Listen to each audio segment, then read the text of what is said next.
ഈ opposites attract എന്ന് കേട്ടിട്ടില്ലേ? നമ്മുടെ ലൈഫ് പാർട്ട്ണറിനെ തിരഞ്ഞെടുക്കുമ്പോൾ ഒരേ വേവ് ലെങ്ത് ഉള്ള ആളായിരിക്കണം എന്നൊക്കെ പറയാറുണ്ടെങ്കിലും ചില കാര്യങ്ങളിൽ നമുക്ക് നേരെ ഓപ്പോസിറ്റ് ക്യാരക്ടർ ഉള്ള ഒരാളെ കിട്ടുന്നതാണ് ശരിക്കും ബെസ്റ്റ്. അതിനൊരു ബെസ്റ്റ് എക്സാമ്പിൾ ഞാൻ കാണിച്ചു തരാവേ. ഇന്ന് ഞങ്ങൾക്ക് രണ്ടുപേർക്കും ഒരു ഫ്രീ ഡേ ആയിരുന്നു. അപ്പം ഇച്ചൻ പറഞ്ഞു എന്നാൽ നമുക്ക് ഗാർഡൻ ഒന്ന് ക്ലീൻ ചെയ്യാമെന്ന്. പക്ഷെ ജന്മനാ നല്ല അസൽ മടിച്ചായ ഞാൻ അപ്പോഴേക്കും പതിവ് അടവെടുത്തു. അതൊക്കെ നമുക്ക് പിന്നെ ചെയ്യാന്നേ എന്നും പറഞ്ഞ് ആ കാര്യം ഞാനങ്ങ് പോസ്റ്റ്പോൺ ചെയ്തു. പക്ഷെ മൂപ്പർ വിടുന്ന മട്ടില്ല. ഇച്ചനെ വിചാരിച്ച അപ്പം തന്നെ കാര്യങ്ങൾ ചടപടാന്ന് ചെയ്യണം, എല്ലാം പെർഫെക്റ്റായി ഓർഗനൈസ്ഡ് ആയിരിക്കണം. അങ്ങനെ ഇച്ചൻ നേരെ ഗാർഡനിൽ ഇറങ്ങി അങ്ങ് പണി തുടങ്ങി.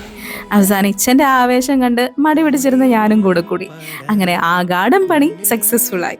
സത്യം പറഞ്ഞാൽ ഞാൻ ഒട്ടും ഓർഗനൈസ്ഡ് അല്ല. ഞങ്ങൾ രണ്ടുപേരും എന്നെപ്പോലെ കാര്യങ്ങൾ മാറ്റി വെക്കുന്നവർ ആയിരുന്നെങ്കിൽ ഞങ്ങളുടെ ഈ ഗാർഡൻ എന്നല്ല ലൈഫ് തന്നെ എപ്പോഴേ കാട് പിടിച്ചേനെ. സോ ഒരേപോലെ ചിന്തിക്കുന്ന ആളേക്കാൾ നമ്മളെ ബാലൻസ് ചെയ്യാൻ പറ്റിയ ഒരു ഓപ്പോസിറ്റ് ക്യാരക്ടർ കൂടെ ഉള്ളതാണ് ലൈഫ് ഈസി ആയി പോകാൻ നല്ലത്. നിങ്ങളുടെ ലൈഫിലുമുണ്ടോ ഇങ്ങനെ ഓപ്പോസിറ്റായ ഒരു perfect partner? If so mention dum below.